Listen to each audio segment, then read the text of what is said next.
Hey, everyone should be able to see us and hear us now. Let's check those mics. Hello. Hello. Hey! I like that. Boy. I like that. That was pretty good. I like that. That was a good one. Hey, chat, what's up? We're officially live. Hopefully you can see us and hear us. If anyone's muted or frozen, just let us know. We'll try to get that fixed right away because sometimes little glitches happen. This is our weekly Cyberpunk Red gameplay we stream right here every Thursday for Syrinscape, but today's episode is a little special. We're going to do a nice Q&A about, the characters, the players, the campaigns, the game, the current, the past, the future of it.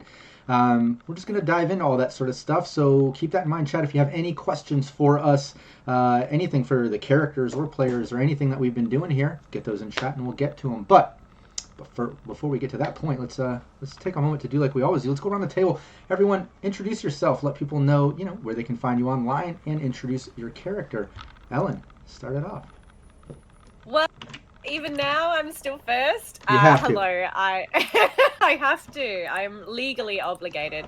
I'm Ellen, or Ellen K. Graham 1 if you follow me on Twitter, or EllieB96 if you follow me on Instagram. I'm an actor about town. I dabble here, there, every frickin' where. And mainly, I am a creator and performer with Roll to Cast, that's ROLE with Phil. We're a variety TTRPG podcast. We won an Emmy. We hope we can win another one. Here, fingers crossed. And each season of our podcast is a different game system. We've got 8 full seasons currently. We've just wrapped up Starfinder. What a blast that was.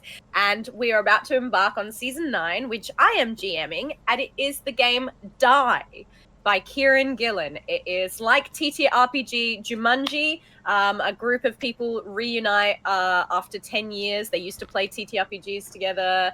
Now they've gone their separate ways. They come back, they play a game. But, are they playing a game, or is the game playing them? What dark fantasies will this world kind of rip from their dark souls? It's going to be pretty fun. We've got 2 guest stars, and I'm really excited to share it with you all. So follow Roll to Cast on all of the things, all of the socials, and subscribe and listen to the episode 0 when it comes out next week, which is pretty soon. So yeah, that's me. And usually I am Alley Katz, the rocker of your dreams. But today I'm just Ellen. So Just Ellen. I mean, just yeah, I'm barely Ellen. Barely. You could have barely Ellen. I like that. Hey, Brandon. What? Whoa. Okay. I am. Whoa. Slow your roll. Start sweating. Oh man. Okay. Wow. Pull you myself really together. The hard-hitting questions. Already. I am Brandon Perkins, also known as DM_Brando, and I do lots of different things in lots of different places because I cannot sit still.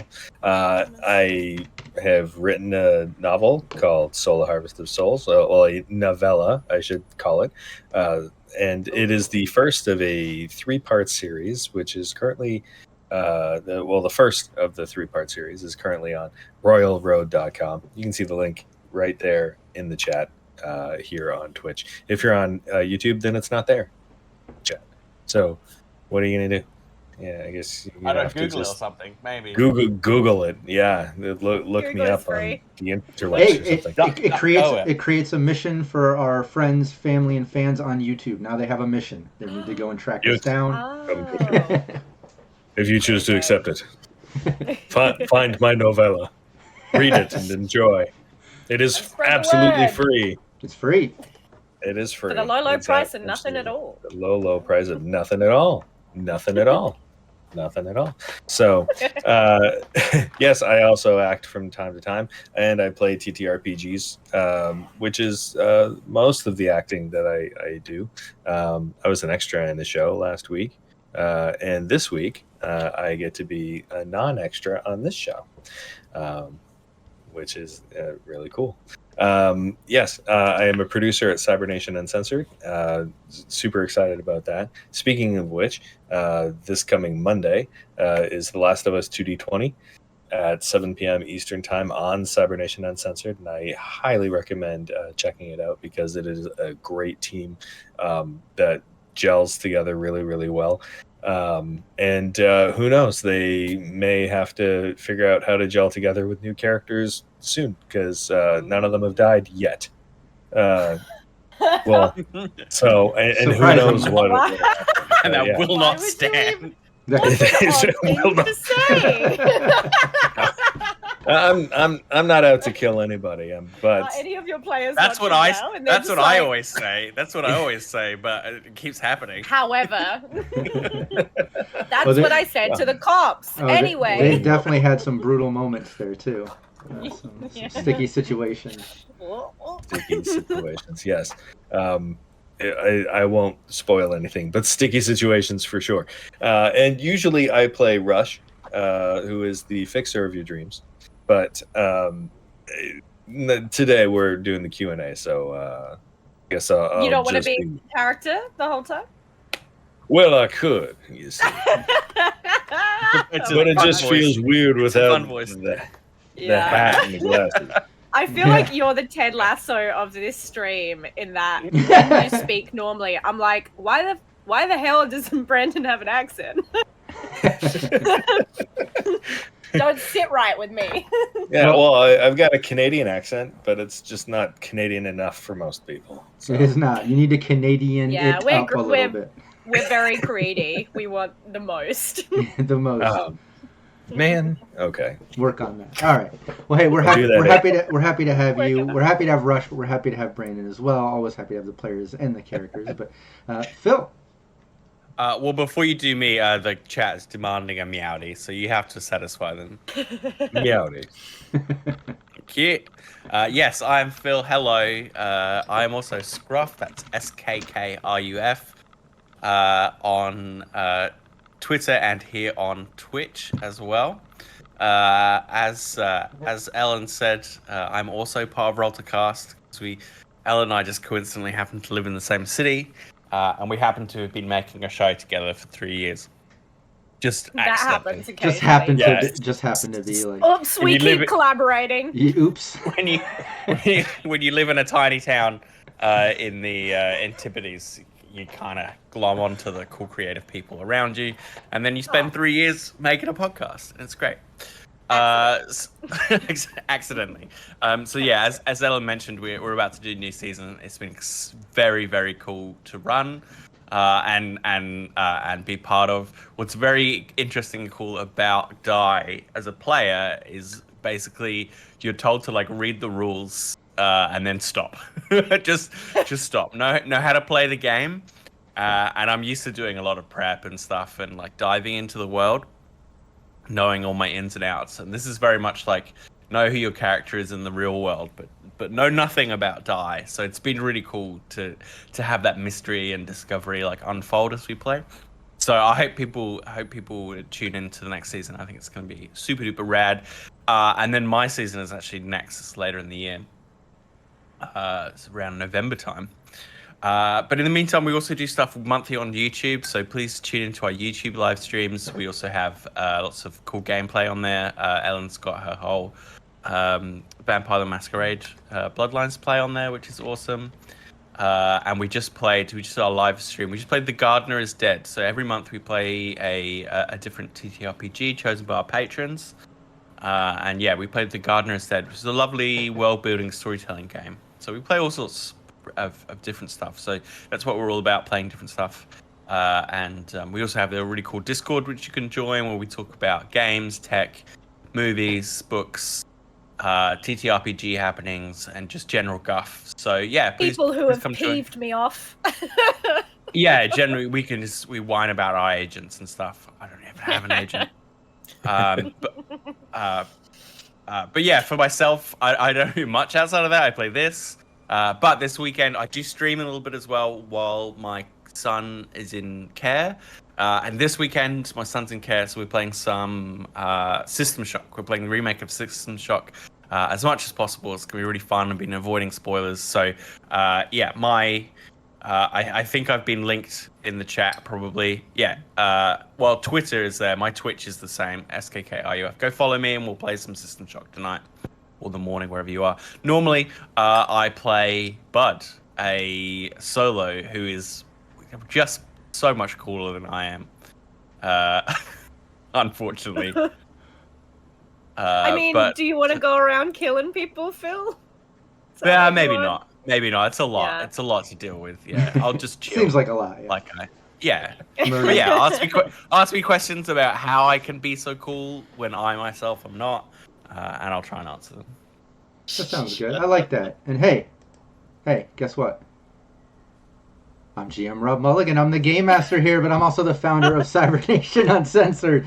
Yeah, I run the games here and stuff. I do that sort of stuff. But yeah, check out Cybernation Uncensored. We have all kinds of streams. We live stream almost every day of the week. The past couple weeks and the couple coming up, we do have some downtime, some things changing, evolving, some things happening. Plus, we have some player and GM personal things that are being tended to with some of the games. So if you check out the calendar and you see some of those out just for the next week or so, just know it's just a temporary break. Trust me, we stream live almost every day of the week typically. And then all the VODs go to our YouTube. So if you can't catch the live, check out Cybernation Uncensored on YouTube. Would really appreciate the subscribe, the follow, all that stuff. We have a real active Patreon. You can get into monthly gameplay. We raffle 2 different players every month that come in and play some Cyberpunk Red with Val's team, my beautiful wife Val, and we stream that. You can also win a Cybernation Uncensored shirt. We do that raffle as well. We've got 2, that raffle's doubling up this coming month. So you have a chance over this next few days or so to join up with our Patreon and possibly win a shirt as well. So check that out. Would really appreciate it. The other announcement I want to make, well, in celebration of Pride Month, we're going to extend this till the end of the year, actually. But if you go to cybernationuncensored.com, you'll see a link that goes to all of our shirts. We have all kinds of different shirt designs and stuff, and you'll see the one that says "Everyone is welcome at my table." If you pick up this shirt from our site, nice. 100% of the profits from the sales from this shirt in particular are going to go to our community manager Raven's fundraiser. She's been fundraising to try to get her operation at the end of the year, which she's planning, and she's been hit with all kinds of issues over the past weeks and the past month, between death in the family and then her computer breaking down and all kinds of setbacks. So we just want to do what we can to help. And I know she has a fundraiser, and we've been kind of promoting that, but we wanted to offer something at Cybernation Uncensored to try to help, in this case, this awesome shirt. We were going to do it for this month, but we're extending it all the way to the end of the year. So just, you have all this time. Go buy a shirt, buy one for a friend, gift one, all that good stuff, knowing that 100% of the profits will go to help Raven and her fundraiser. So just wanted to put that out there. Also, before you do any of that stuff, before you check out anything that we have going on, first, please show some love to Syrinscape. It's the reason we are here every week. It's an awesome tool. We have fun with it playing Cyberpunk Red, but it doesn't matter what game you play. Seriously, check it out. They have licensed sound sets for almost every game you can think of. If they don't have the official licensed set that you need, you will find something that will work, or you can create and customize your own. It automatically randomizes, like I usually just trigger it in different locations and things, and it randomizes as we go so I can focus on the game. I can go in and trigger things when I need them, little sounds and stuff, where I can customize. It depends on how involved you want to get. So definitely go check that out. And there's a free trial. You can sign up and get a free trial, so you don't even need to take my word for it. Go check it out for yourself, and then you'll come back and thank me. I know you will because it's awesome. Also, make sure you subscribe and follow to Syrinscape right here on Twitch and also on YouTube. If you're watching this on YouTube, please like the video, subscribe, follow, give it a share. We keep doing this out of the support of the fans, friends, and fam that tune in, but we need to expand. We want to keep getting more and more people into it, as well as helping Syrinscape expand their awesome app. So help us do that and show some love today. We would really appreciate that. All right, cool. Let's dive into this special episode. Rockette is out. If anyone's been watching, we've done a couple special one-shots the past couple sessions, and she's out doing a play. She's going to be out for the Outta next... here. She's out of here. No, she's temporarily, I should say, out of here. She's doing you heard a it here play. first, Rockette. Rockette, I'm sorry to let you know. You're fired. You're dumped. A fan will let you know, or somebody online. No, they'll do the dirty work for me. No. She's been working out a play, just like Ellen's been out the past few weeks, or a few weeks before the last week. Yes, yeah. But working on a play, and yeah, we've been doing awesome one-shots, having a lot of guest players come in, but Rockette is out for the next, 4 more weeks or so, I think. So we're going to plan some more one-shots and some more fun. We might even have a guest GM coming in. We got some fun things planned, so we'll see what happens. There might be some other players, some different fun things that we do along the way. But just stay tuned. We're still in the works of that, but just trust that we do have some fun things planned, and we would love for you to tune in right here every Thursday, 4 p.m. Pacific. Aside from that, this is our special episode where we're just kind of doing a Q&A chat. If you have any questions about the team, their characters, the campaigns, past, current, future, any plot twist, NPCs, just anything, even about the players too. It doesn't necessarily have to be about the characters, or questions about Cyberpunk Red or Syrinscape. Put them in chat. Let us know. If you're watching on YouTube, put the questions in there in the comments. We will circle around and check those out. It doesn't matter if you can't be here for the live. We'll go and check on the YouTube video, and we'll interact there if you can't tune in the live. So just if you got questions, put them in there as well. I'd like to start it off.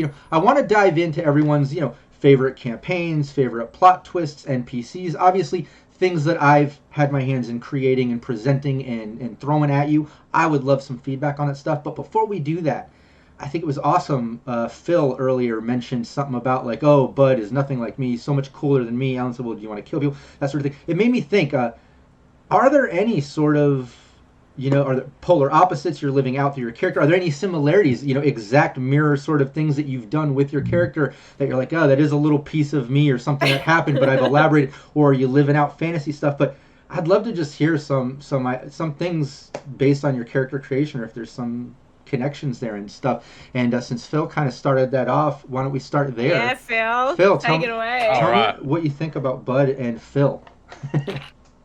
Would they be friends? Right? Would they be friends? I think Bud's kind of cool. Phil, though, I don't know. I don't know. I don't know about that, He's Phil. a dork. Bud seems very chill. So I don't know. Bud's an interesting character for me because I don't usually play the combat specialist. That's not me at all. Just in terms of archetype, I usually play a supporting character. We worked out this season. This will be my 3rd season on Roll2Cast with a robot companion. Yeah. So apparently I like playing companion. I like playing engineers, support characters, that sort of thing. So playing the really cool, aloof guy is kind of against type for me. But then always things bleed in.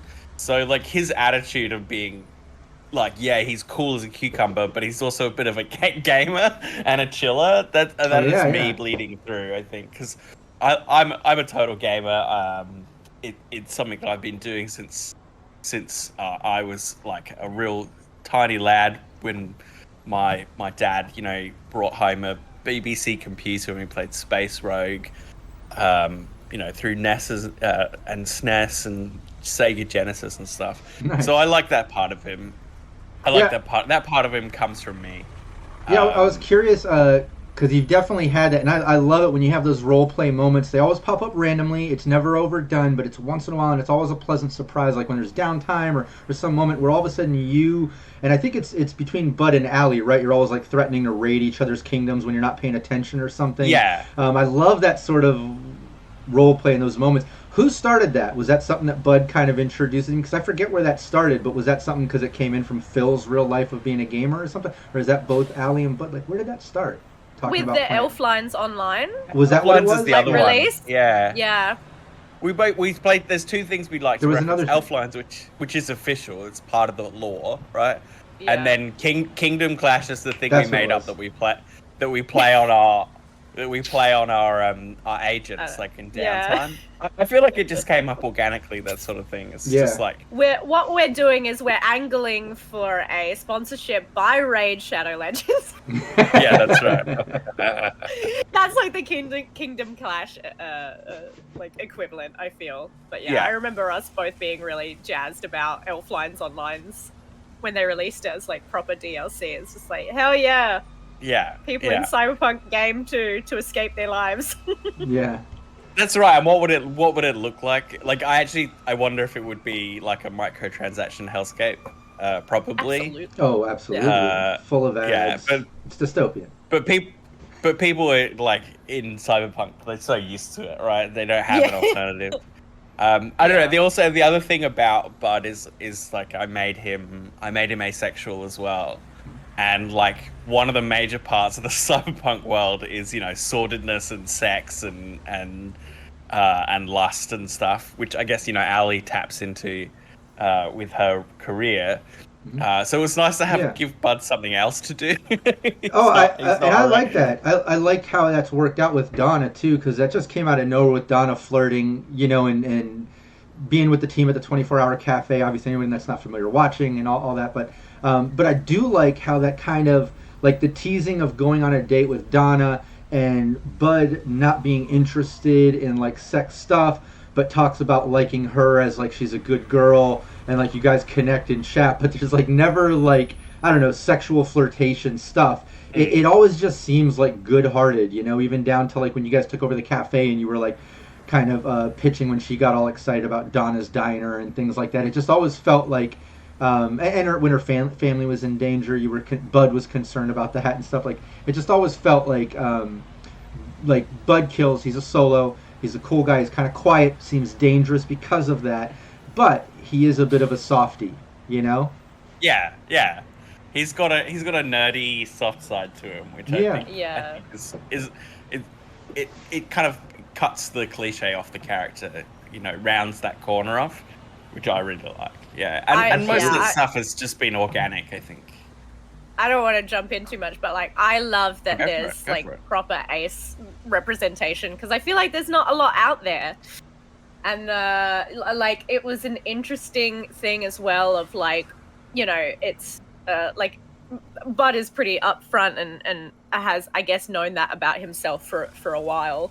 But with the Donna stuff, like us like trying to tease out like, is he just ace? Like, is he also aromantic? No, okay, he's into romantic relationships. Like, is like, what's that gonna be? Like, is it gonna be compatible with Donna? And it's just like it was a lovely little teasing out of that kind of, that side to life. And I always think there should be more ace representation out there. Yeah, I thought it was great. Doing God's work. Doing God's work. Okay, so what about Allie and Ellen? Same thing. Any sort of is this completely living out some fun, crazy rocker lifestyle? I mean, you get on stage, you're almost a rocker too. Like is there some? Yeah. What do you think? No, absolutely. Yeah. I think like when I was a kid, I always wanted to be like a singer as opposed to an actor. And then I kind of discovered acting and stuff, and so a lot of like the whole thing of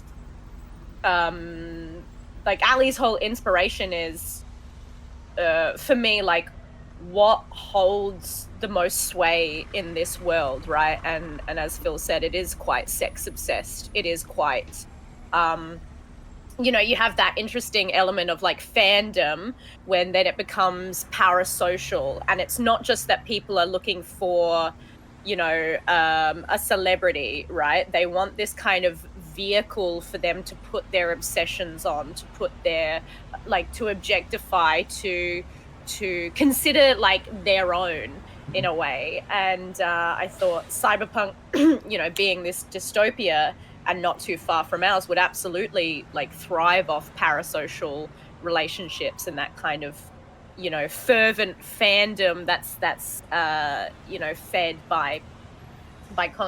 by building up these personalities online. And and obviously, like, you see that with Twitch streamers, but also in the world of sex work, you have a lot of cam people, and there's that whole kind of like fervent following that's very it's got a kind of K-pop kind of thing as well. Yeah. That's K-pop stands are pretty Idols, intense, idols and stuff. Yeah, it's and so it's like idealistic, that. most definitely. Yeah, so it's you have a lot of power because you are congregating this fan base, but it's such a dangerous two-step. Yeah, and that's built in. I mean, look at that's the Rockerboy's charismatic impact. That's the whole rollability leans on that. But absolutely, and I think with the way Cyberpunk Red in particular, most Cyberpunk games and lore and genre stuff, but leaning into that whole brain dance aspect. I think that really amplifies it, because then it's not just listening, watching, becoming a fan of something. It really gets in that idealistic style, like living it. Oh, I want to know what it's like to be her, and like, you know what I mean? Like, it's that it's those real intense fans. And that's the thing, that she trades on. It's like, I've always thought of Ali as, like she probably got into it through the more kind of like, well, people want me, and people want to objectify me, so steer into the skid, right?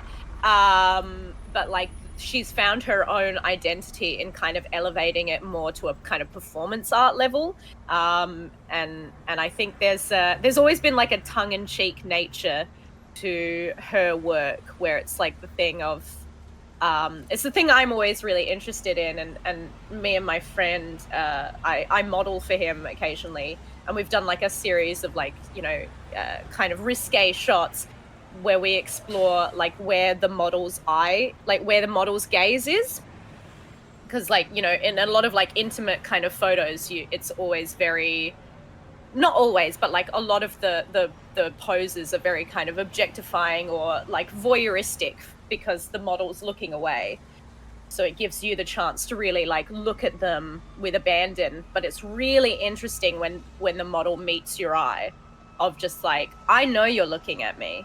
And I always thought like that was part of Ali's whole kind of power. I know you're looking at me. I know, because I feel you under my skin. I literally am selling you like the chance to be me.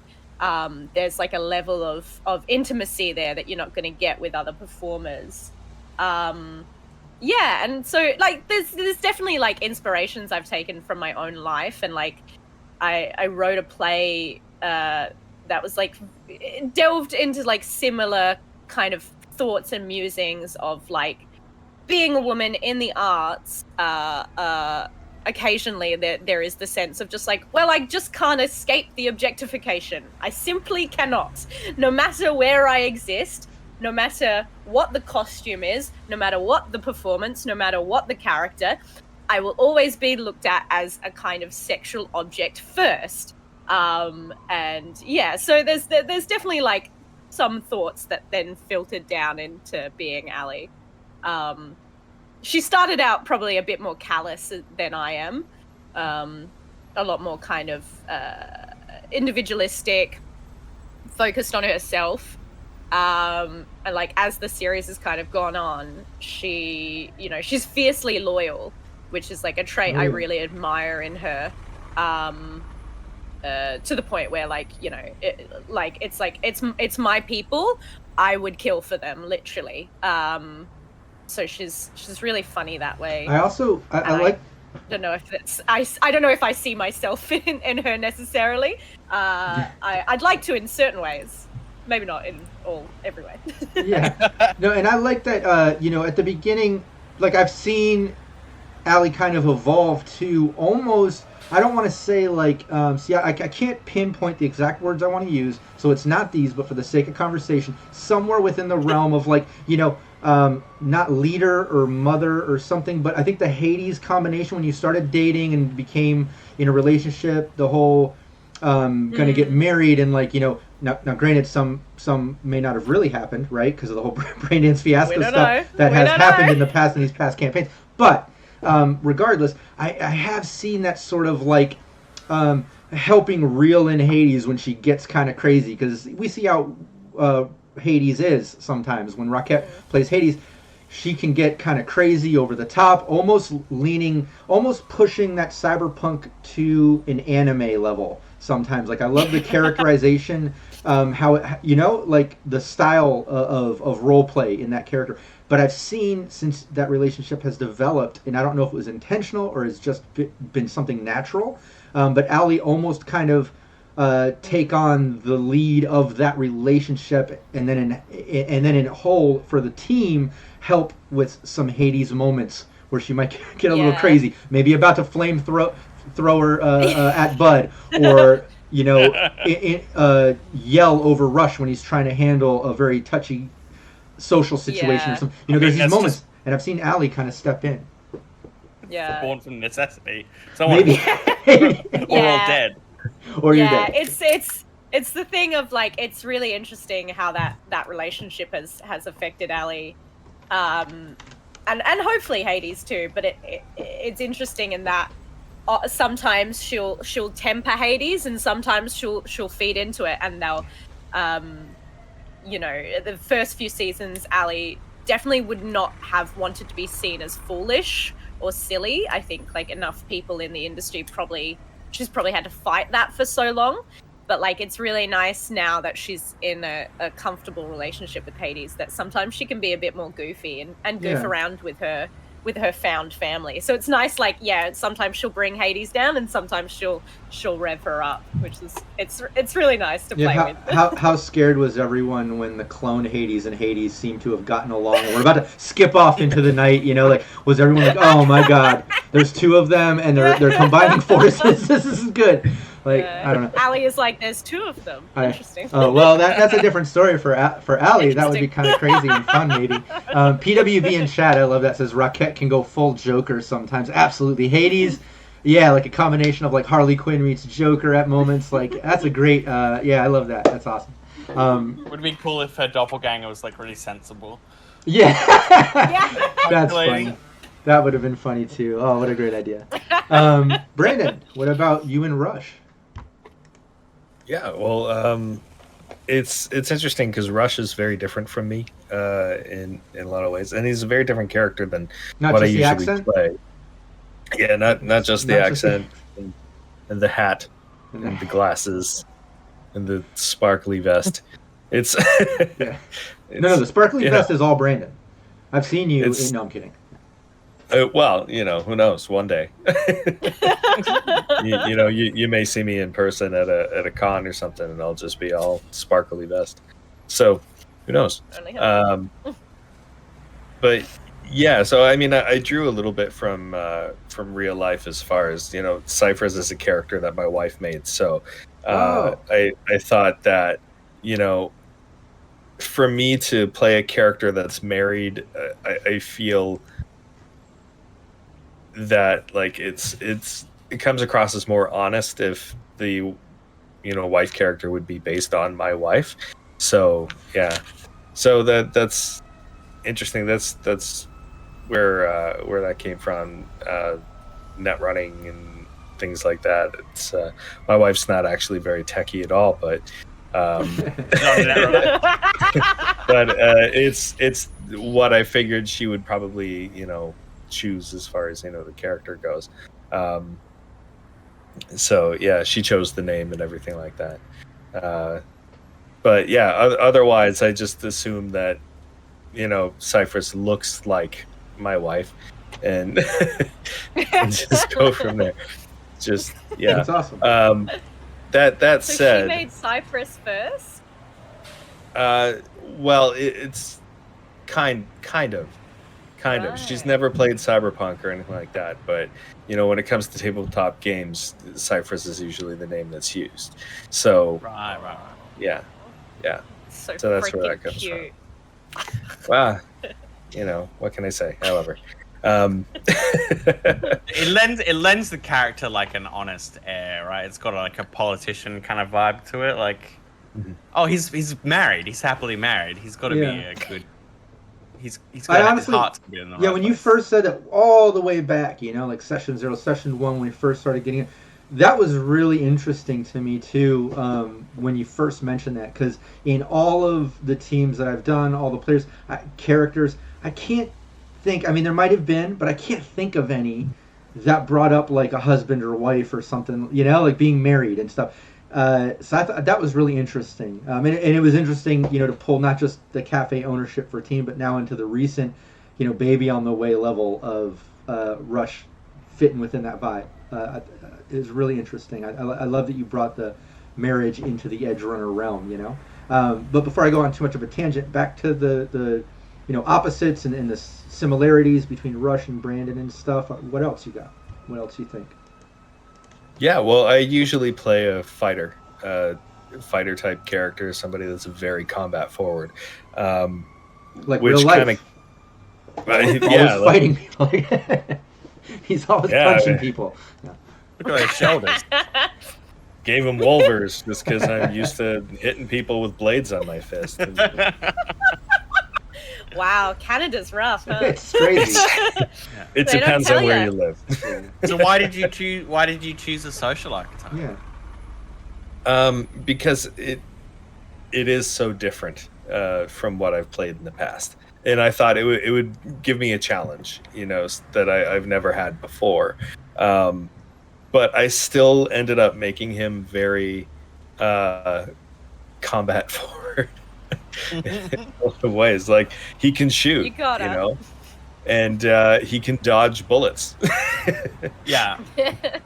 So, It's a bit of a I necessity. feel like everyone in Cyberpunk, I was gonna like, say, you yeah. know, Even Yeah. like Val's character in our Phoenix Rising thing, like she didn't want to get too much into combat. She's a fixer on that, you know. She's helped Allie book her signature series event and stuff, you know. Made the appearance later, but she even said, okay, well, I'm gonna, you know, at least have a pop-up blade if I have to, but I'm gonna focus on evading and leaning into social. But see, even on that, even when you're not playing it, I feel like if you're playing Cyberpunk Red, like you at least need to know how to like shoot a gun or use a blade, Yeah. or you know, Yeah. really good at athletics to throw a grenade, or you know, like you have to have some type of like offense, no matter what, even if you're a social character, because it is Cyberpunk. You know, like there's gonna be a moment where the team, like all hands on deck, like we need help. You know.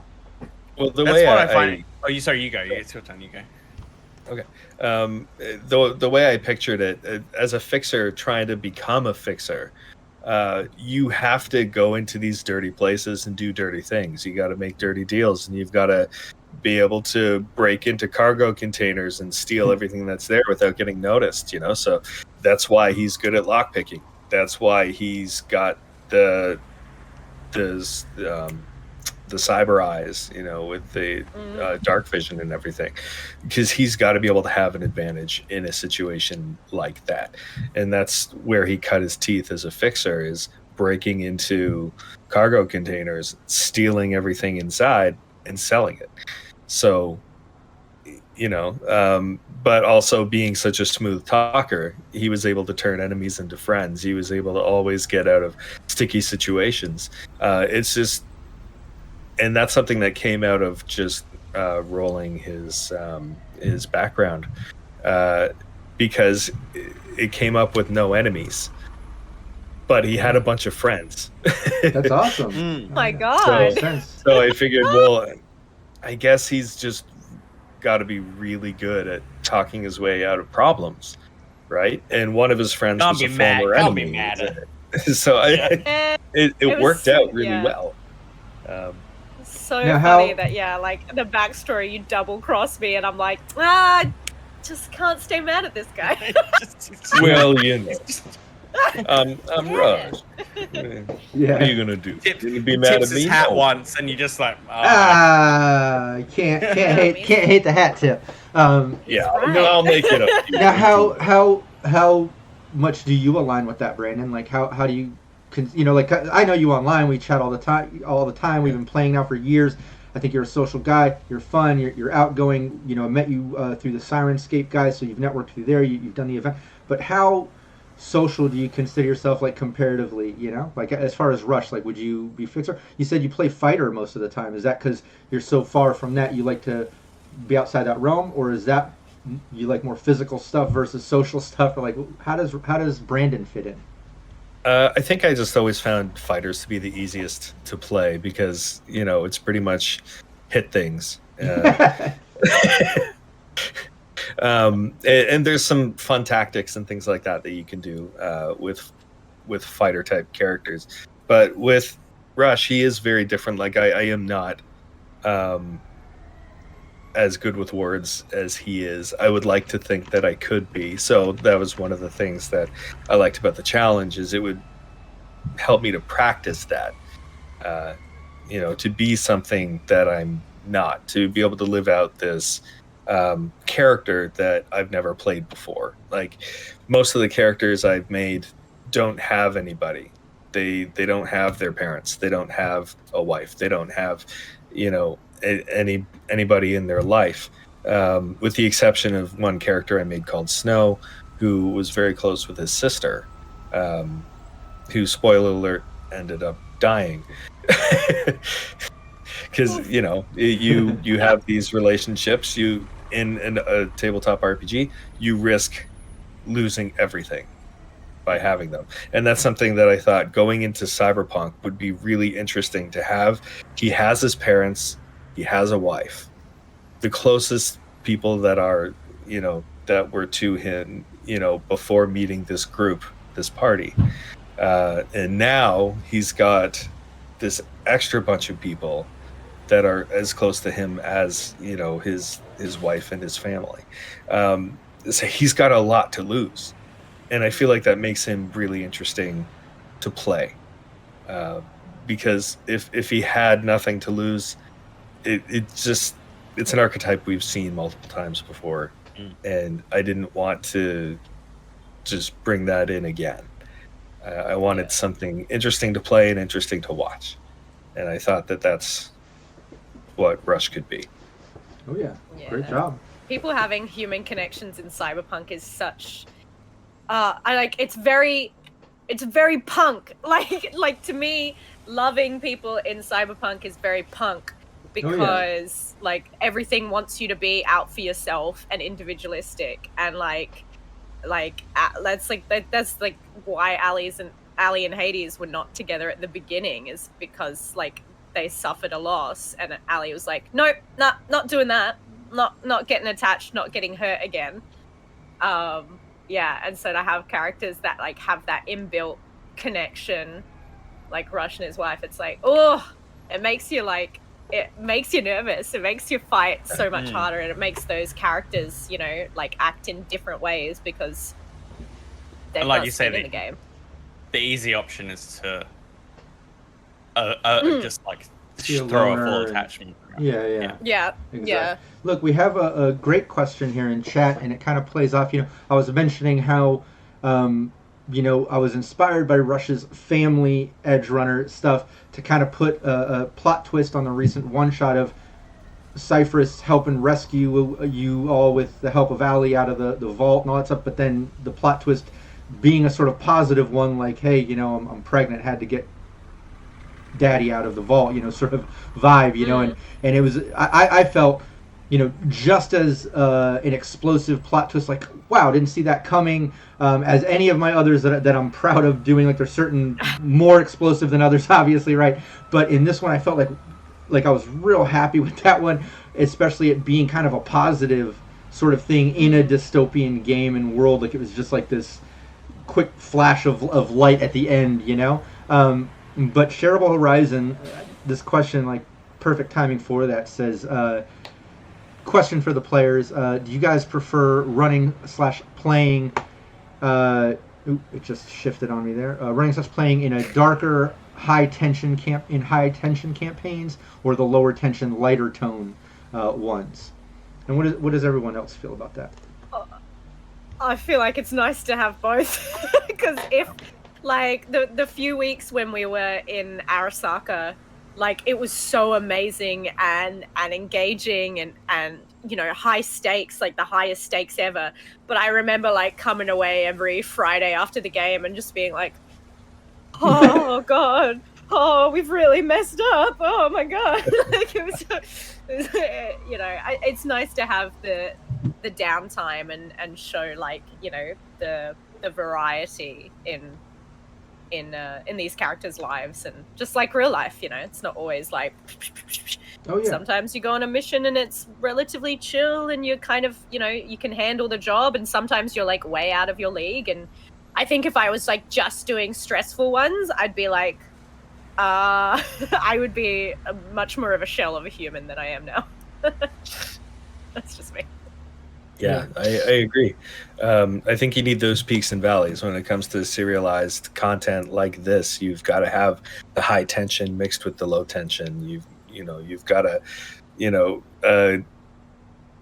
an Arasaka and then have, Ali's chocolate, promotion. Or, like deal with Arasaka and then go deal with like a dance fight situation, right? Like.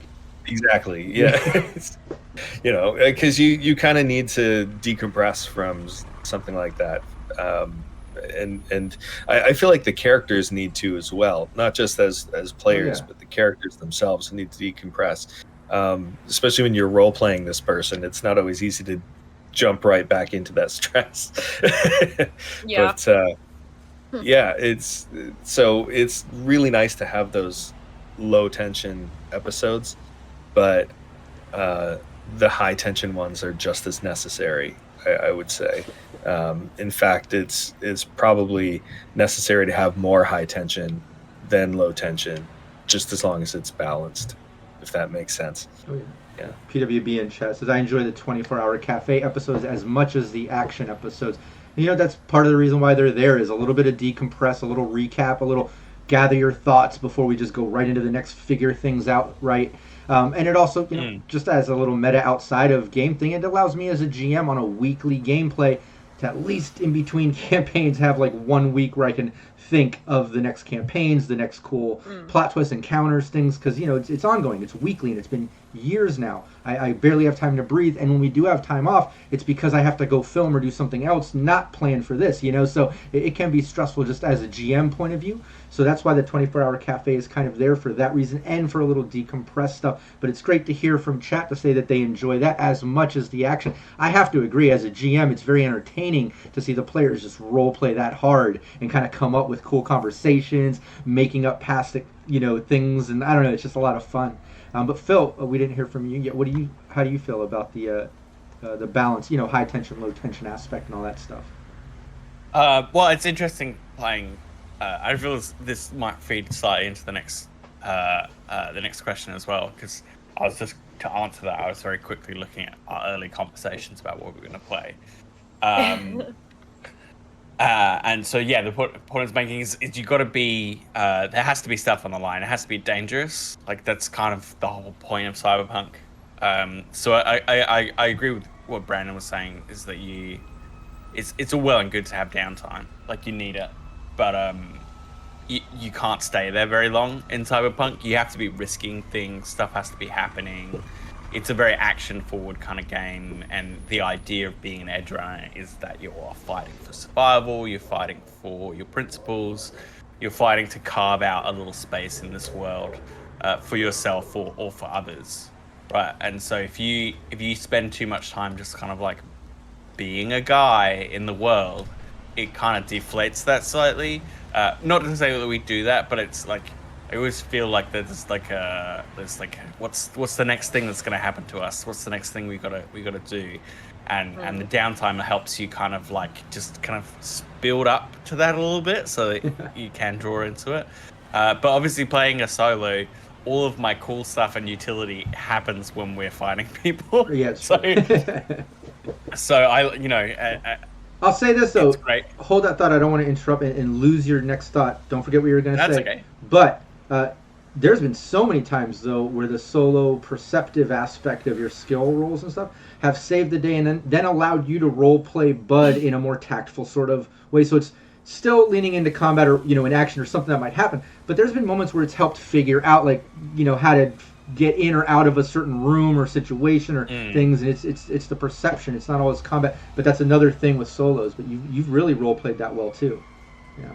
Oh, thank you. I mean, I guess part of being a solo is like you are contingency and you are like risk mitigation, right? So danger is around every corner, and obviously even with a solo you don't want to get into scrapes if you can help it. But the solo being combat ready and being kind of aware like that does kind of offset that, so you don't have to fight all the time. That is a nice aspect to play. But yeah, it's really, you're always going to get into scrapes, so it's really fun to be the guy who solves those problems. Just like, oh, we're in mortal danger. Don't worry, we've got the coolest guy on Earth here to kill everyone. That's a really fun aspect, right? And if we didn't fight that often, that would be something that wouldn't come out about my character. So like for me, I am kind of, I love downtime, but this character is always kind of waiting for the next dangerous situation to shine. And yeah, I like playing this character as a kind of alpha strike character. Where it's just like I just go around, I just headshot people, I cut them down with my sword, I get them out of the way, right? So and that's that way I get to do cool descriptions and sort of get out of the other character's way, because it's like, okay, I've dealt with the combat situation, everybody's dead. It's not about me anymore.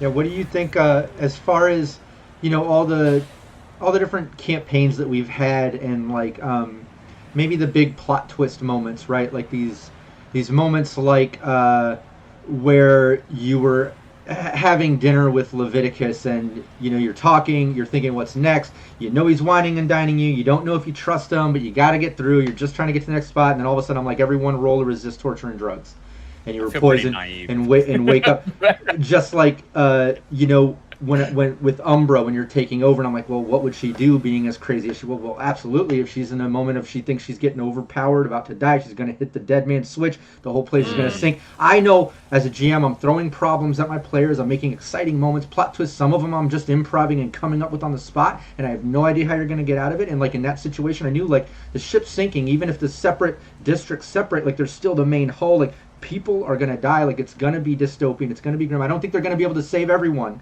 but how are they going to at least save some or get themselves out of it, and what's going to happen? And like, so there's those moments. Then like, oh yeah, by the way, the past few campaigns were all in a brain dance, right? So there's been all these like what I feel are like pretty epic plot twist moments, just like we have the guests and all of a sudden you're getting locked in a vault that you thought you were helping them clear out debt for, like I think I feel naive. Well, there you go. But for me, I love, like I said, throwing situations at players like any GM, but especially when I can try to have a cliffhanger, right? Because we're streaming, and then tie that into an awesome plot twist where I'm like, trying to read facial expressions, like, oh, did my players like that? Was that enjoyable? Like, was that a really an honest surprise for them? Like I would want as a player and enjoy, like, oh wow, didn't see that coming, like, you know what I mean? But there's been some that have been dystopian and kind of dark. There's been some, like I said, all of a sudden Rush is going to be a daddy. There's been like, what are we going to do? There really is no way out of it, or there is a way out, but you got to figure, whatever. What has been everyone's favorites, whether it's a particular plot twist or a moment or a campaign in particular, or just generalized speaking, your favorite type of stuff? If there's not one in particular that I've thrown at you, I'd love to get some feedback on that, or just like I said, in general, your favorite types of campaigns and plot twists and things. So whoever wants to start that, feel free. And chat too, if you've you've been watching for a while now, if you've had any favorite moments, plot twists, campaigns, or sticky character situations, let us know too. I'd love to hear that. Oh man, I mean, like we could all talk about the brain dance twist. Yeah, the brain dance twist is pretty amazing. Yeah. Like that whole season felt like a twist onto a twist onto a twist of how much worse can it get for these characters? Like truly, people coming in and out of brainwashing, and yeah, I mean, I love playing a villain. I love doing a nice little heel turn, and having Ali being brainwashed for that season was so fun of like, how am I gonna get in and ruin my fellow players' lives and make it like really awful for them? And like also the delicious thing of like, well, she's not like, it hasn't completely rewritten her code, it's just brainwashed her. So like she's still Allie. And so it's like the interesting thing of like, it's such an interesting proposition, you know, from a GM to a player of like, how do you do that but still be Allie? And how does Allie, in her brainwashed state, rationalize that to herself? Yeah, I was gonna say it was fun. It was fun to talk on that player GM level. You know, in little interjections during the campaigns or leading into the stream to say, okay, now don't forget. You know, like you're completely thinking like Arasaka's good, like they're good, we're getting paid, they're cool people, like, you know, what is the problem here? You know, like, so I thought it was fun to kind of put that role play on the team, because it's not just who got brainwashed, but it's who didn't and felt the danger of Arasaka to not just be able to confront it upright and like have to deal with that little dance. And like, wow, did everyone not role play that? Like top notch, like prime examples if there ever was to showcase the players', you know, role playing abilities. It was just so good of everyone. Absolutely. And like Shareable Horizon says, Hades going full Cyber Psycho was bro. And there's another example. Like, I love to throw the players into that where, like, you know, hey, look, there's going to be a moment. Like, you not even had a moment with Rockette on that. Like, look, there's going to be a moment, like, when you're fighting and you snap, like, you choose it, and then, you know, just walk off, stare off, zone out, however you want to portray that, role play it out, you know. And then she did. She found the moment, and when that Techno Destructo from Guar, I think at the moment kind of breaking through or something. I think it was during that sort of moment maybe, or it might have been before that. And she like, you know, she just decided to stare off and kind of walk off and wasn't responding or something. Then you had to get her in therapy. But yeah, great example, Shareable Horizon. I thought that was a good one too. Yeah. Yeah, Brain Dance was I liked having the Bud's old like freedom fighter buddies like still like hanging out in the bowels of the ship on the Citadel, the Freewater Citadel. Like I didn't expect them to be like hiding in the walls of the ship at all, and then like Bud's old like freedom fighter kind of partner having like still holding a candle for him. It's like, oh man, he wasn't like I wasn't ready for that. He wasn't ready for that. And then, you know, because that kind of throws his past and his present into like this really sharp relief, which is really cool. It's like, okay, you never chose to be in Night City, but now this person who you basically don't know anymore is saying, hey, let's continue like where we left off. Come join me at the bottom of the ocean. And he's just like, whoa, actually no, you know, this person I was and this person I am are really kind of are totally different, and I'm actually kind of happy where I've ended up.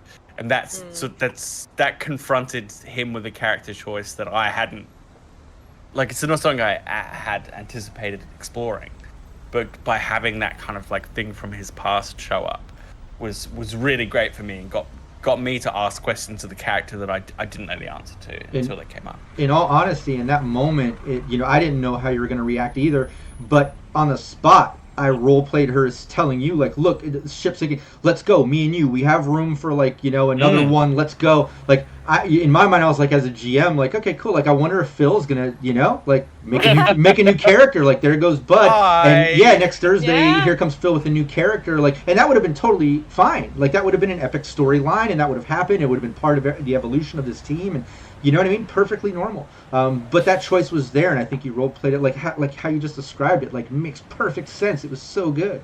You know, the fact that, like, you know, I thought you were dead, and, you know, thought you were dead, and, like, here we are, and, you know, but I'm a different person now, and I hope you can understand, and, you know, take care, and hopefully we'll see each other soon, and I've got to take care of my new team and family.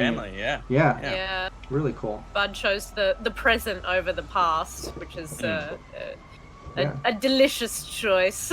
Do you go back to you know who you were before, or do you keep going forward? Did you know, aside from that campaign scene, you know, Bud getting to reconnect with a past and it kind of tying in where he came from in his life path to this Citadel situation and the rebel forces trying to fight back to Umbra, who caused all that stuff from Bud's past, but within all that chaos, at that moment, I mentioned it earlier, just kind of, yeah, Umbra would totally hit a dead man switch. You hear explosions going off. I got to trigger the explosion sound in Syrinscape, which was fun.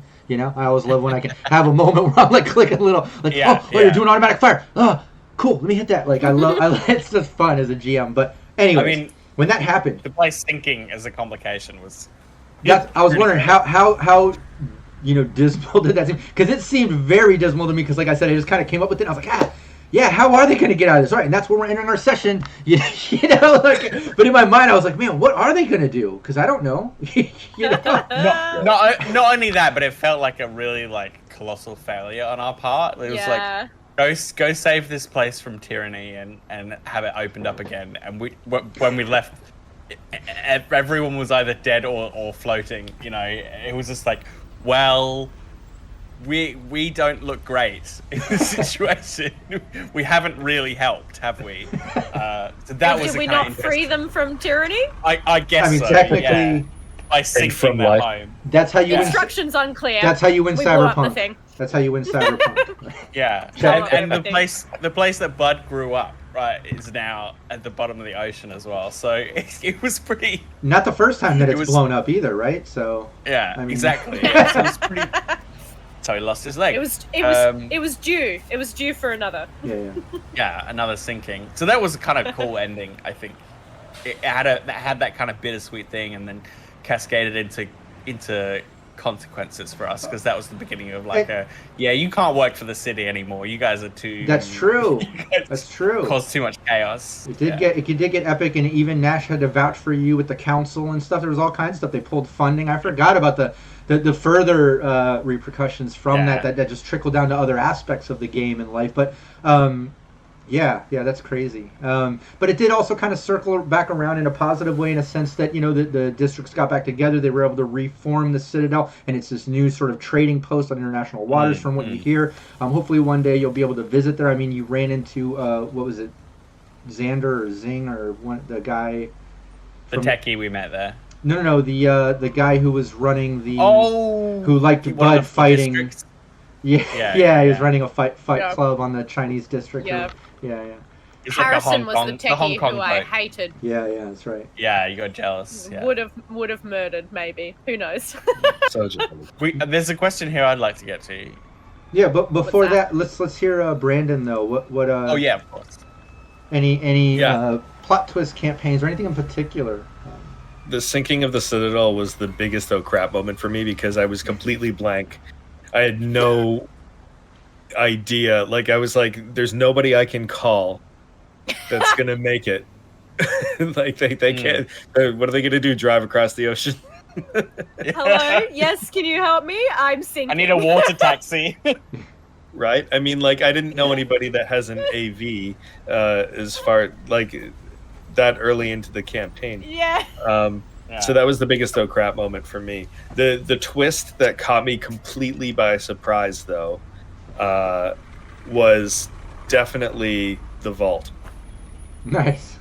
Because I trusted Mercury Rising, I trusted our friend, the Netrunner. I'm completely blanking on her name. I'm sorry, her character name. Was it Rock? Danny was playing. Was it Rocky? Rocky. I was thinking Rocker, but I knew that wasn't it. Yeah. So anyway, I completely trusted them. I trusted the characters. I trusted the players. I trusted you, Juicy.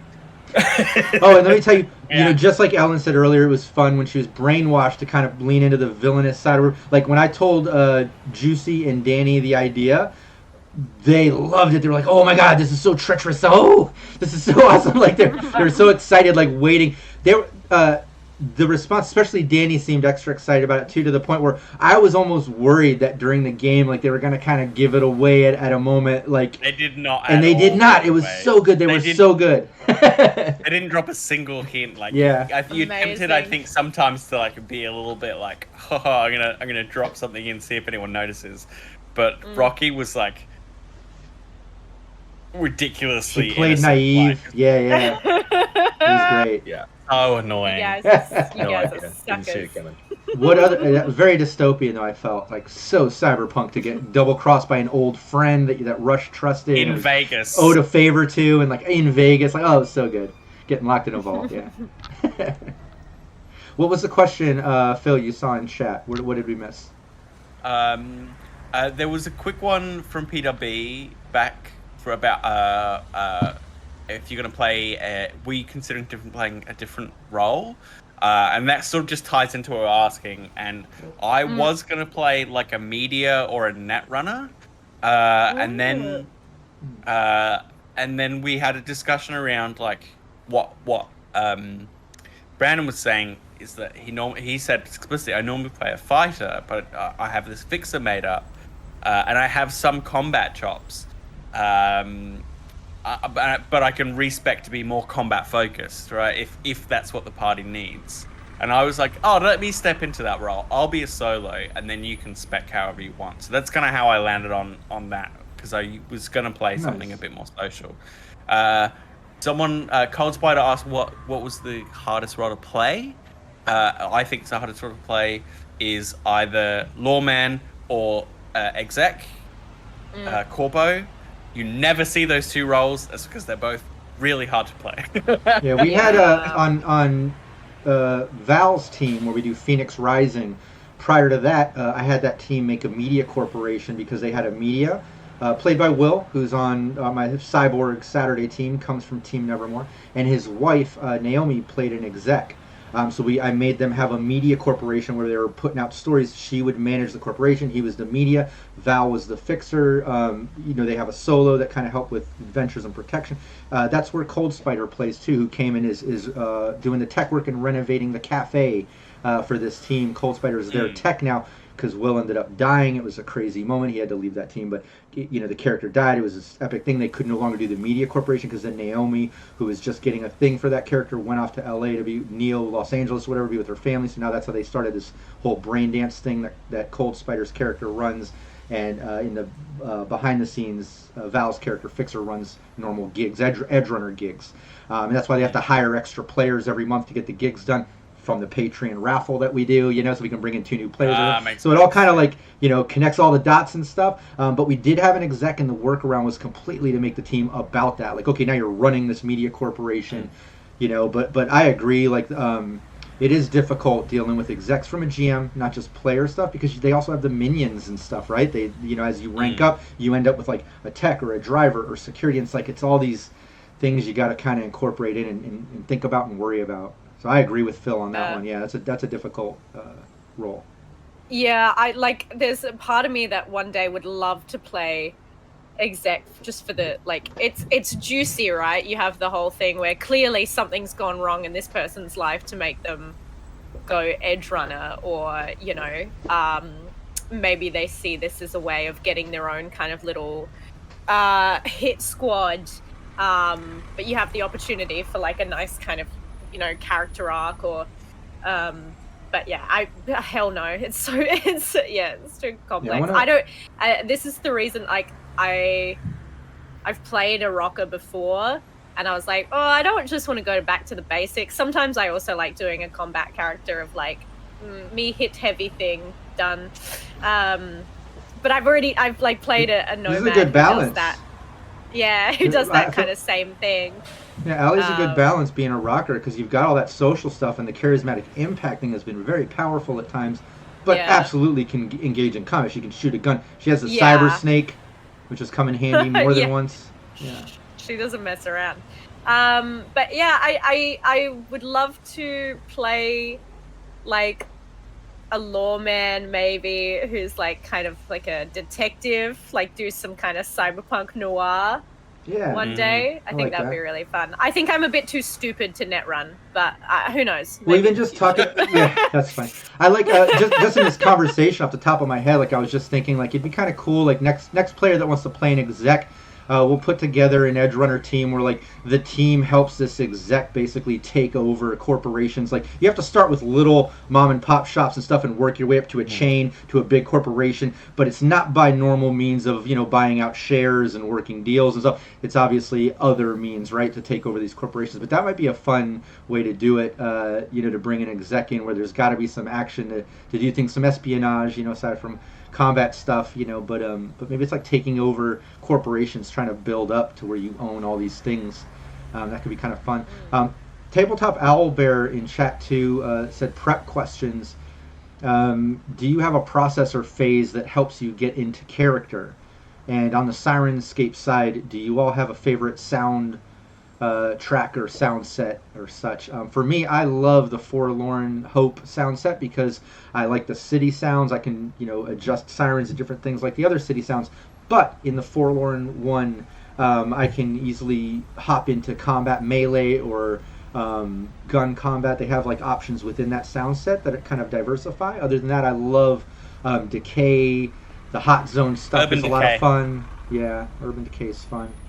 What does Plus, everyone else it's my think? favorite makeup brand. And I like that prep question too, because sometimes I do get in that mood like before a stream, because it's not just game prep. Like we stream live, so sometimes before that, like I got to get myself hyped to like, all right, let me get social. Like I got to get like run this live, and like it is a bit stressful, you know. So like I hype myself up, and sometimes I will listen to certain songs and stuff. But I'm curious that for the players, like getting into character and thing, is there any sort of like process or phase that helps you get into character?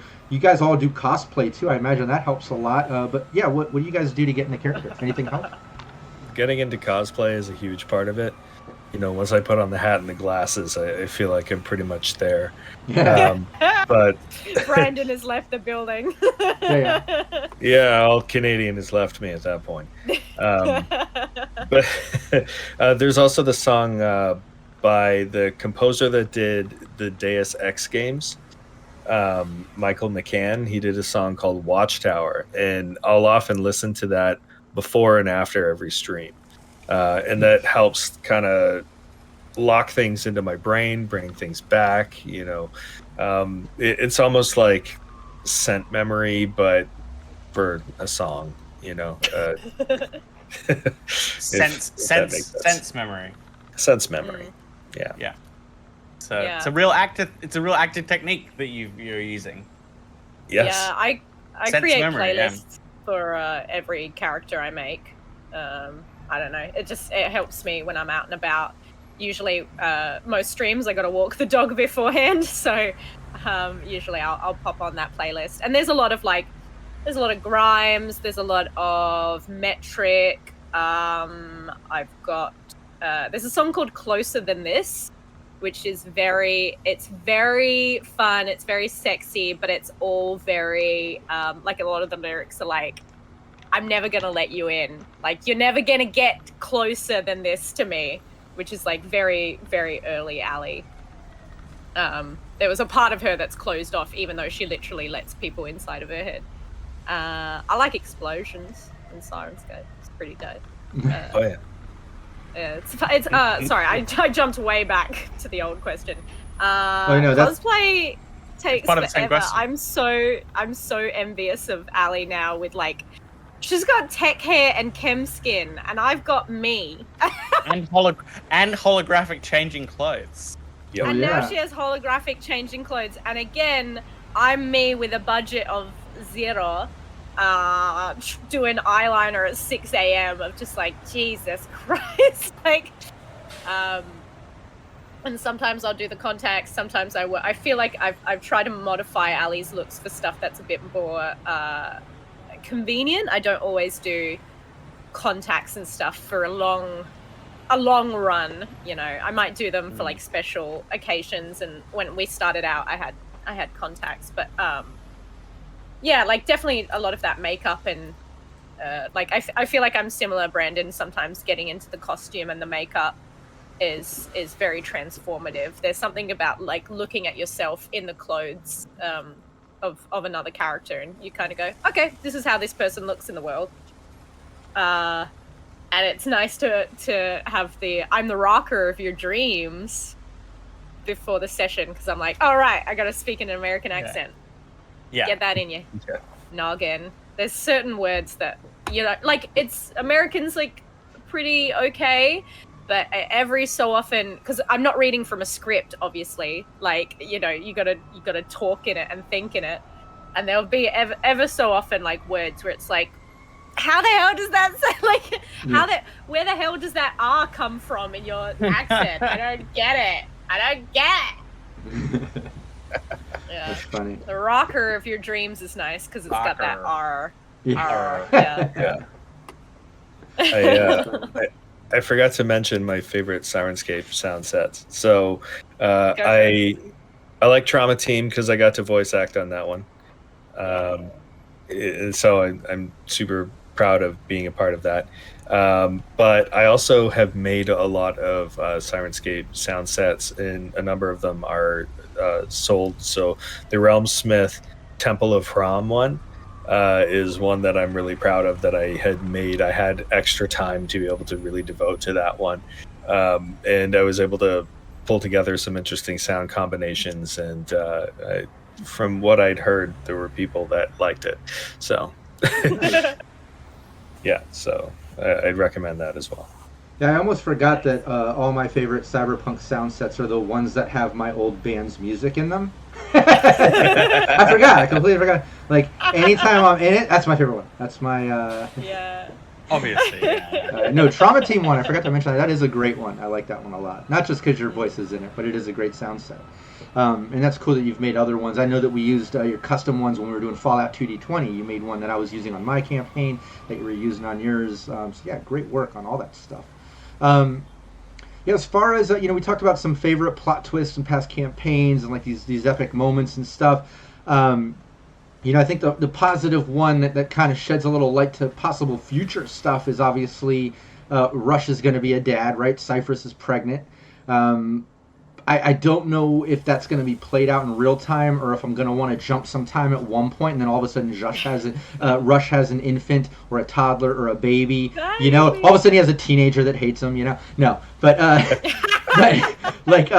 but I feel like that's something that kind of opened things up that plays off of what Brandon established with Rush, like we discussed earlier, as an Edgerunner being kind of out of the norm of having a family, having a wife. Now his wife's pregnant. The other thing that I think is kind of there was you guys taking over the 24-hour cafe, which has played over, I created it in the Syrinscape stream. That was created originally because I had that filmmaking gig where I was going to be gone for a couple months, and I kind of created the role-play stuff in between the campaigns. I knew it was coming, and then you guys were going to rock that out for some sessions. Remember? That's kind of how it started, and then it kind of became... We did like 2 or 3 of them in a row. Back to back. Yeah, and it was just quite hard. Completely improv too. Like we didn't have like things to play off of. There's only so much past that we had at the time. It was like exactly. Yeah, but yeah, no. Pretty early on. But that was kind of needles. Yeah, the cactus needle tea. We got a bit crazy with it. Yeah, but that was created for those reasons, and then it kind of became an awesome breather in between role playing. Became a little spacer for me to help create. Then I started implementing it into my other teams, like all my Cyberpunk Red teams. Like I cross over lore and players, and I love that fun stuff. But that cafe is there. Like all the players go there, and they've all met Donna. They all mention Alley Cat's brain dances and things, whether it's been Rush or Bud or Hades. There's always been moments where like other teams love to cross over and drop, and it's been a lot of fun. But now this team has literally had the moment where the owner was tired of it. The last time, things got blowed up, right, from Hades with the rocket launcher and dealing with the clones of yourselves, and he was finally just like, I'm done, You guys bought it. You guys are taking it over. Cold Spider's character, the Tech Tomcat, is currently doing renovations. You talked about even future renovations of maybe an upstairs and expanding and more stage, and it could become something even bigger eventually. But how long have we been doing this? I mean, it's almost 2 years, right? Or 2 years? Almost 2 years. I think so. Yeah. It feels like that kind of is a natural kind of evolution, Rob. Like that you have to put down roots as these characters eventually, right? You can run around doing stuff all the time, and that's obviously going to continue to be narratively driven. But like having a base and a place to kind of like call your own feels like a really natural evolution now, Rob. And I love the fact that all your groups are linked in their own shared lore. because I have Yeah. a setting in Cyberpunk as well that I'm I'm working on in the background, but B, whenever I do Cyberpunk Red stuff, it's always linked in some way to this like mini kind of version of the universe that I'm building. I love that. I love that so much, Rob. It really kind of like gives the idea that of the living world, which is so important for Red, because it's not about going on adventures and saving the world. It's about the Surviving. city, and it's about Yeah. surviving. Yeah. Yeah. Well, literally, like Yeah. the jumpstart is the apartment, right? Where it's like you're defending your home ground. Like, Yeah. there's something about true. Cyberpunk Red, which is like put down roots, fight for them. 2020, you're lucky to leave a smear on the road, but this is a time where you might be able to actually have Red like is make a piece of this town your own and make it a community, and that's the way that we're gonna survive, is by making these communities and homes for others, as opposed to corps that want to just box it up and cut it all up. And I think that's a really vital place. There's also the thing about like capitalism taking all of our third places away from, like, we don't have places to gather often. That's why Not we're without like the increasing. expectation of paying.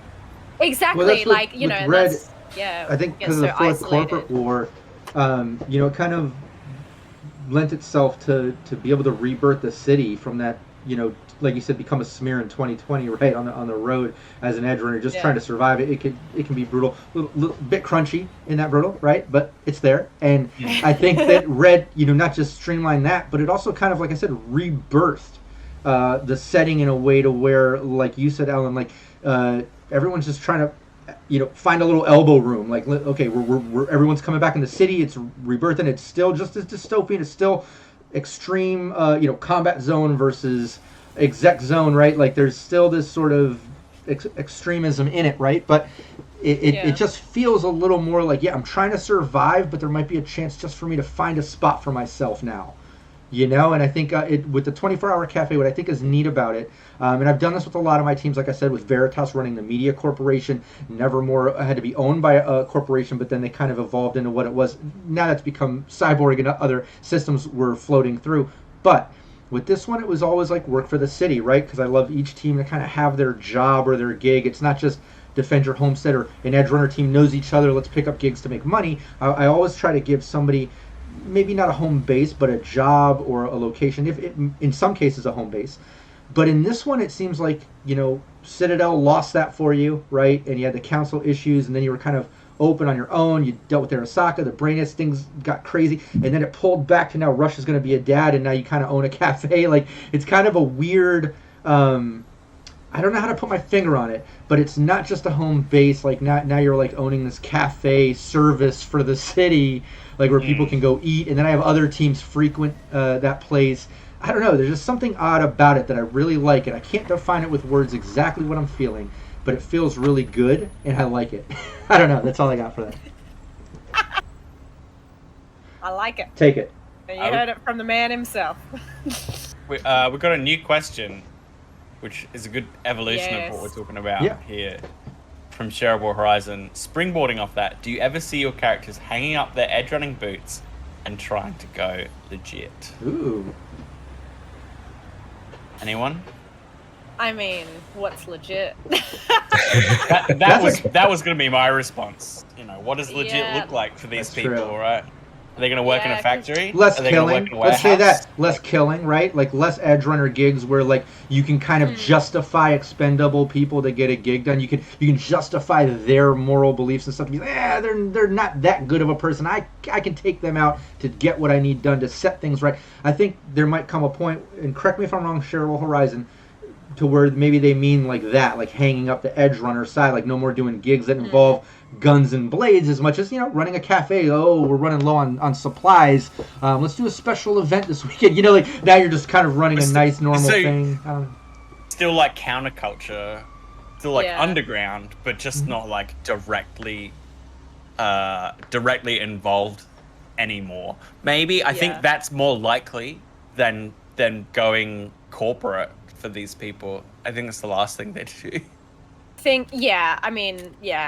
also think there's in terms of Ali's line of work, there's that element that will always be stigmatized, you know, as much as like people love to engage in sex work and you know, pay for its services.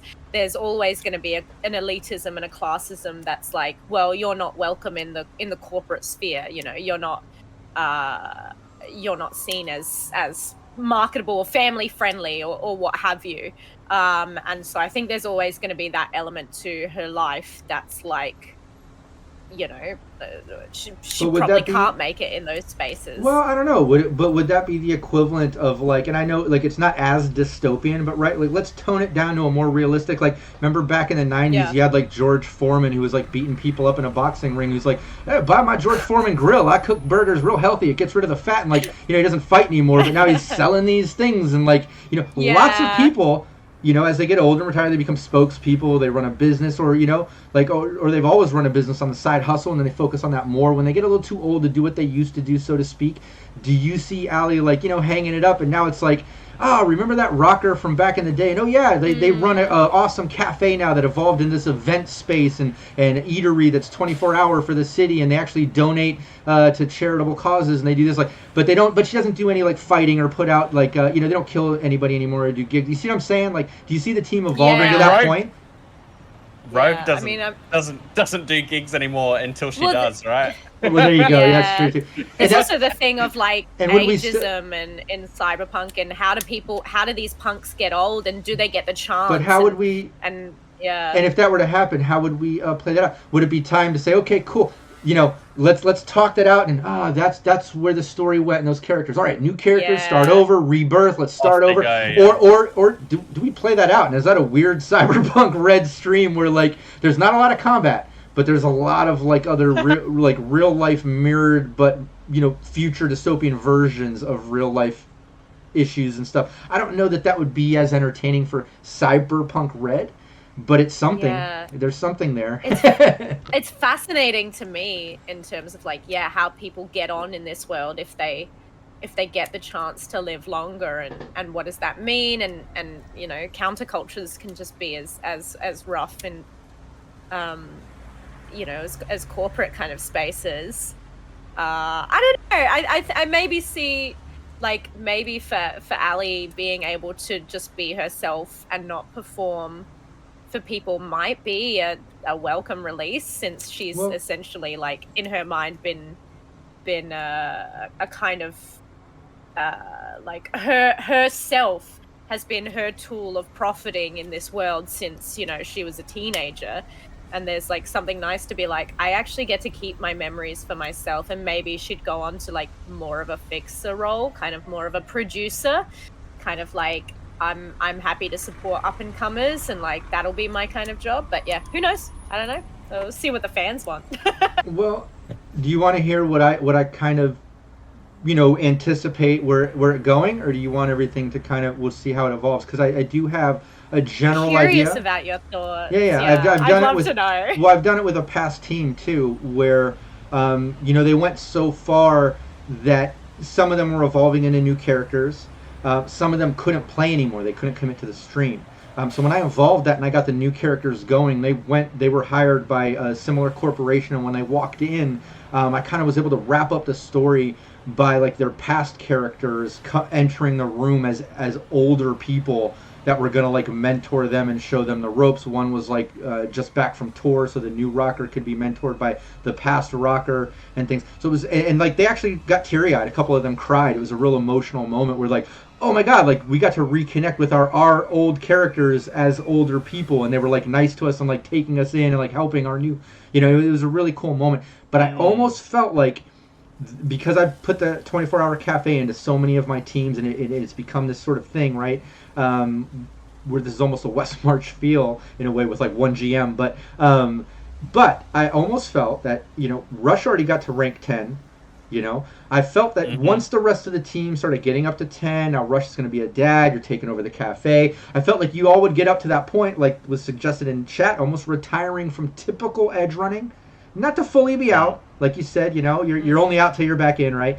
But I almost felt like the team was going to get to rank 10, where it's going to be difficult to find proper encounters and situations that you can't just dominate without making everything extreme and Arasaka and everything's an extreme operative, right? Or a full gang to take on. Like, there comes a point when you get to rank 10 and the fixer knows everybody and everything, like it just becomes this too big to manage. And I felt like you might take over the cafe, make new characters that then maybe sometimes still go to the cafe and interact with your old characters, and you have some times where you role play back and forth, and like it could be kind of crazy and fun. I'll shut up now. What do you guys think? I hear the line cook at Donna's is a deadly assassin. Exactly. No, man. No way. Like, he's like the guy from Ratatouille. He killed a man with just his pinky.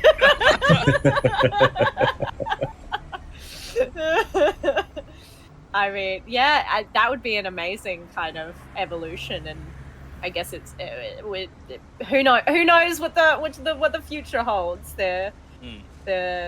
We might not make it. That's true too. There's been times. You gotta kill us before then. Right? There's been times. I want to get old. Bud was almost killed a few times. A couple times by Hades catching on fire. A balcony. A balcony almost took out Bud. I mean, it was a roll away. Yeah. It was. Yeah, so that's true too. It's very rare to see an old solo, right? It is. Yeah. But I think it would be fun. I think it would be fun if it were to evolve to that point. And you've seen I don't sugarcoat roles and things, and I definitely throw situations out that I don't have the answer to, and it might not always be a clean-cut thing, but I think that's part of being a good GM in Cyberpunk. Like with Cyberpunk Red, I mean, I tend to do it with all my games, I'll be honest. Like, I am pretty brutal and like extreme. I love plot twists and leaving on cliffhangers and all that. But there's something about Cyberpunk Red in particular, obviously, that's extra dystopian. You push those sort of limits, so you never know. Like, players could die. But I do kind of feel like the natural evolution of what this team has been doing, where it's going, now owning the cafe, that, man, that could happen. If, like Phil said, if you do survive till then, I could totally see this team like being elderly in Night City. They actually live, oh man, like Edgerunners can live to a senior age. Like, you're still having to run a cafe and live to work to survive, but no longer maybe out killing people unless you really have to, But I don't know. That's how I kind of see it. I feel it. Yeah, and I think that would be a really cool way to see it go, because we fell in love with these characters, and they're on shirts. It'd be really, we're on shirts. We got merch, man.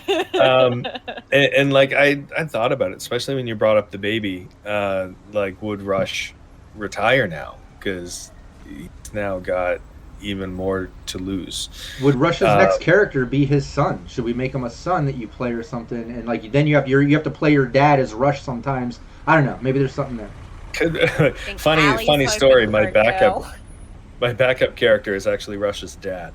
But, oh, that's awesome. Papa Rush. He's oh a my nomad. God. He's a nomad, and his name is Brother with a U instead of an O. Brother.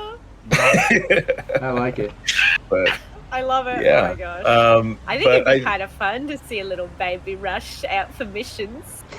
See the team kind of coo over baby. But what were you going to say, Brandon?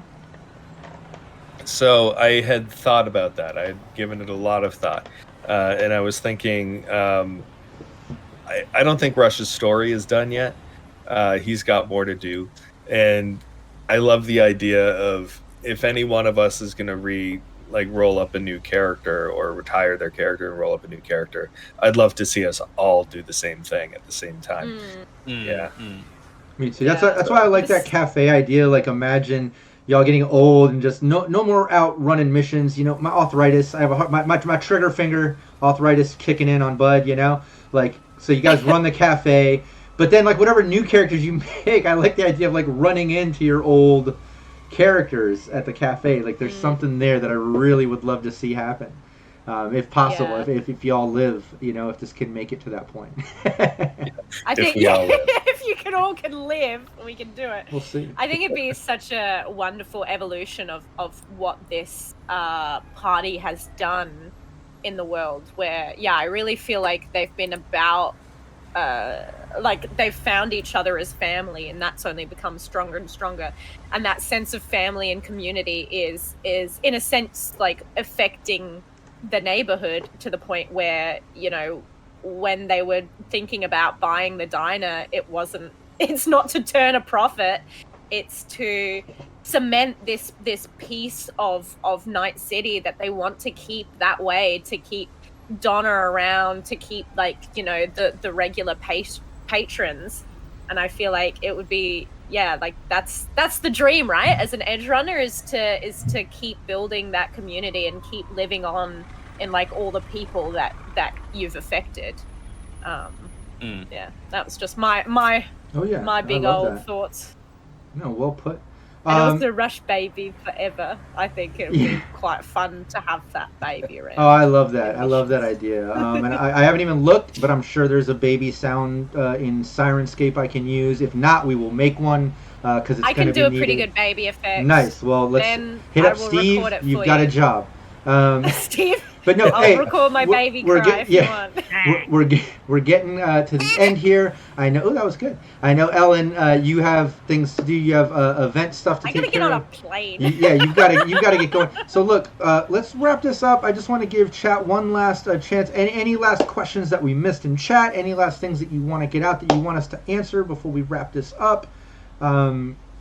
Oh, look, there's a PWB says, what they have become. Yeah, did your characters all want to become what they have become? That is a good question. Did you kind of, plan out the evolution of the character? Did it just kind of naturally happen and become into where it's at? Or is it what you thought was how you were going to play? Like you mentioned earlier, Allie, like when you first started, she was a little closed off because of past things. And now look how it's evolved into now going to get married to Hades, like planning a wedding.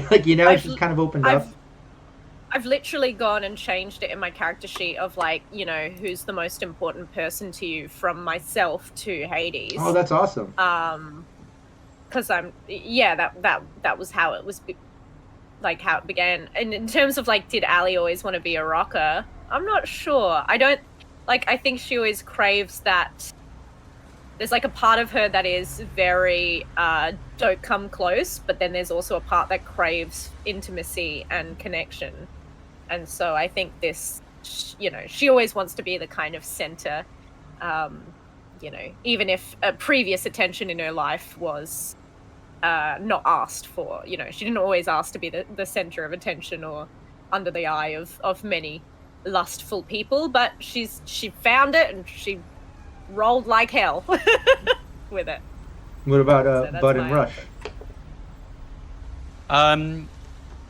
So I think Bud became what he is out of necessity. As we touched on earlier, he grew up in the High Water Citadel, and it was a bad time. There was a sort of a mini revolution there, and he became a freedom fighter. So he's kind of always been that out of necessity.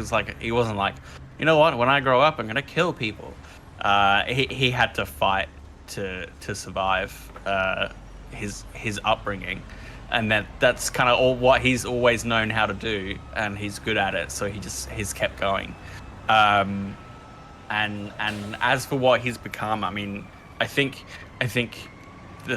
one of the fun things about playing Bud is that he has few expectations from life.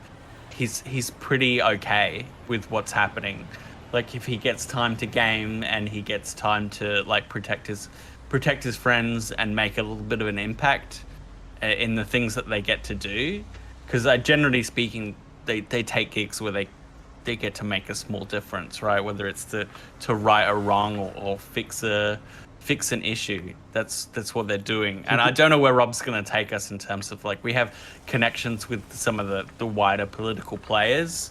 With the people doing Noosa and the Pacifica Confederacy. There's a lot of stuff to explore there, right? About the future of the region as a whole, which might be kind of cool to get into, because that's the wider thing that we're doing as a microcosm with our neighborhood, is that the future is up for grabs in Red. What America will become. Oh yeah. And you've had your hands directly in that too, because I pinned the whole Leviticus being hired by President Kress outside of Pacifica Confederation. He used to protect the Boswash Canal, and there was that turmoil, and now you've freed that up to where they have that back. You have them in the back pocket. I love that. There is definite chances for bigger pictures, stuff like that. I think that's really cool. Yeah, and for me that answers the second question to a degree, is like how much evolution is left. Is like, well, personally, he's pretty okay with where he is. He's got a romantic partner who's okay with who he is. But being involved in the kind of larger events, I think, would be a good way to kind of cap off this character's story, is to leave a mark on the future of our version of Red.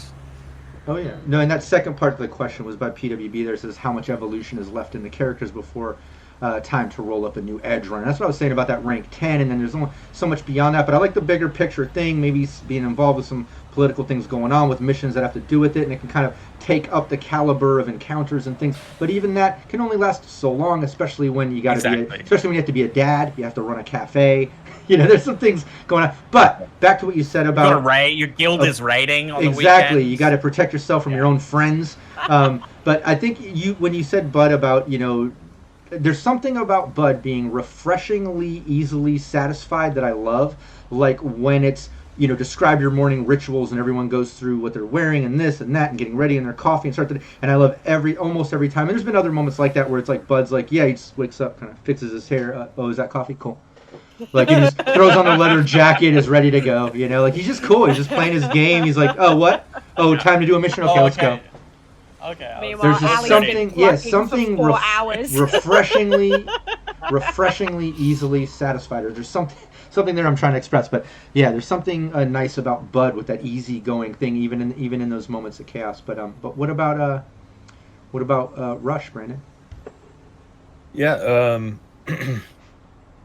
His parents are nomads, but he was never going to follow in their footsteps. So he was born to be a fixer. It's his destiny, essentially. It's just the person he was born as, the personality that he has.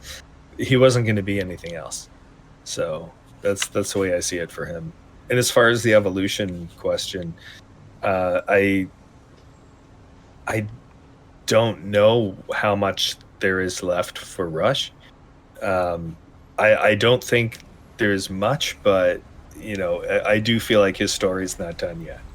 I agree. I think the cool thing with Rush is the fact that he did get up to rank 10, but it was at the sacrifice of not increasing a lot of other skills. You really focused on the rank, which is great for roleplay and networking. But let's face it, he finally just threw his first night market, and it wasn't a midnight market within somebody else's night market. There's still some things that he can work towards and do, I think, on that level. But then, that hand in hand with a baby on the way and then trying to set up this cafe, I think there's definitely some more evolution and some side tangent evolution things for these characters and players. And who knows where that future will go.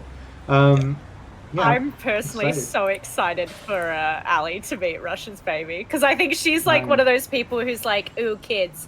But then if it's like her, like a someone friend's within, kid, then she's like, she'll be dressing up the baby and trying to teach it its first words. Oh, I love that. Say Ali, Ali. Yeah. Say, I also forgot to mention too. I really liked. I mentioned doing the little side arc thing where we did Alley Cat's signature chocolate series release party. That Val's Fixer helped book the event. There was little lore crossover stuff that I got to do with that team as well. But I definitely want to plan a side arc. It was so tempting. Because you're in Vegas, right? You just want to go elope. But I do want to plan a proper side arc wedding stream. I think that would be fun, just like your event with you and Hades. And who knows what might happen there, what problems, But I do want to do that. I think there's something there. I think that could be really fun and unique. I think we've done some really unique things for Cyberpunk Red as far as our campaigns and streams and roleplay. And I think that would absolutely be one. I'm looking forward to that. It's a wedding episode. Yeah, it'd be awesome. Let's see. Once we can't until we've had a beach episode. We can't end can't end this run. That's funny. Yeah, and Shareable Horizon says time to bust out that baby prop again, except this time with a mini cowboy hat. Oh, I love that. Is the hat even in here? Oh my god. Oh, I don't have the hat, but I do have the baby nearby. Oh, little baby. No, I love that idea. That's so fun. Now, who's your favorite? I like that.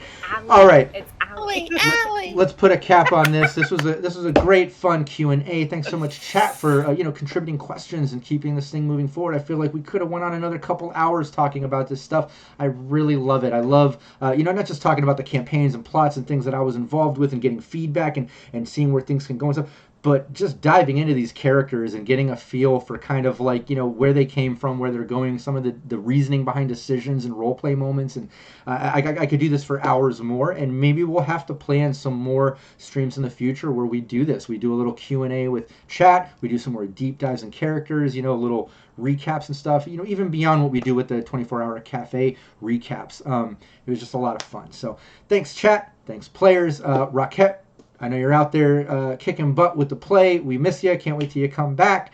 We'll have to do a deep dive on Hades when you get back. It was missed, but yeah, we'll be back next week. Like I said, we've got a few more weeks where Rockette is out, so we're gonna plan some fun stuff, some one shots, some guest appearances, and stuff like that. So everybody, make sure you subscribe and follow to Syrinscape, and you come back and you join us every Thursday, 4 p.m. Pacific. If you're watching on YouTube, please give us some feedback. Let us know what you thought of today's stream and where you think the future of the team could go. We'd love to get your feedback there too.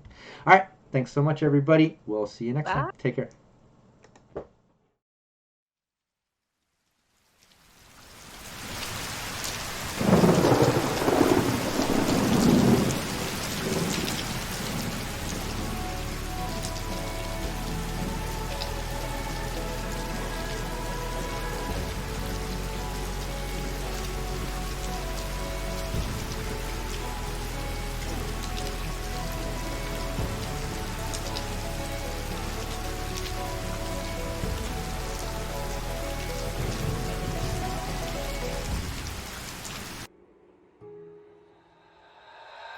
Email.